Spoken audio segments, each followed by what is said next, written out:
সচিবালয়ের সামনে কিন্তু আমরা দেখছি যে বিক্ষোভ করছে আওয়ামী লীগের দোসরদের বা ফেসিবাদদের যে সচিবালয় থেকে তাড়ানোর জন্য কিন্তু সমাবেশ গণসমাবেশ সেটি আমরা দেখতে পাচ্ছি। তবে সচিবালয়ের সামনে পুরোপুরিভাবে ডিএমপি থেকে নির্দেশনা দেওয়া হয়েছে যে সভা সমাবেশ নিষিদ্ধ। সেই সকাল থেকেই আমরা দেখছি যে সভা সমাবেশ চলছে, কোনোভাবেই ব্যাঘাত ঘটছে না সেটি আমরা দেখতে পাচ্ছি। এবং আইনশৃঙ্খলা বাহিনীর সদস্যরা যথেষ্ট আইনশৃঙ্খলা সদস্য দেখছি যে সচিবালয়ের সামনে মোতায়েন রয়েছে এবং র্যাব রয়েছিল। আমরা দেখেছি অসংখ্য আইনশৃঙ্খলা বাহিনী মোতায়েন রয়েছে, এখন পর্যন্ত রয়েছে। এবং আপনারা যদি দেখেন যে বিক্ষোভ তারা করছে সচিবালয়ের সামনে, তবে 144 ধারা কিন্তু দেয়া রয়েছে, তার মধ্যেই কিন্তু আমরা দেখছি যে বিক্ষোভ করছে।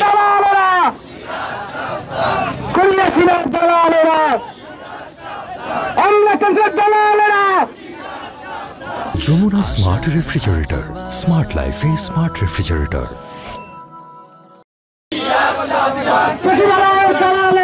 সচিবালয়ের সামনে কিন্তু বিক্ষোভ করছে, তবে 144 ধারা যেই নিষেধাজ্ঞা দেওয়া হয়েছে এখানে সভা সমাবেশ করা নিষেধ, সেই তার মধ্যে কিন্তু আমরা দেখছি যে জুলাই বিপ্লব ছাত্র জনতা একটি বিক্ষোভ করছে এবং তারা বলছে ফেসিবাদ দোসরদের এই সচিবালয় থেকে তাড়াতে হবে। এবং আমরা দেখছি যে অন্যদিকে সারা বাংলাদেশি সচিবালয়ের যে কর্মচারীরা রয়েছে তারাও কিন্তু একটি কর্মবিরতি সহ সারা বাংলাদেশে অনেকেই দেখছি যে কর্মবিরতি করছে তাদের ডাকে সাড়া দিয়ে। এবং এই দিকে আবার ছাত্র জনতা অর্থাৎ জুলাই বিপ্লবের ছাত্র জনতা একটি ব্যানারে কিন্তু তারা এই বিক্ষোভ করছে। সচিবালয়ের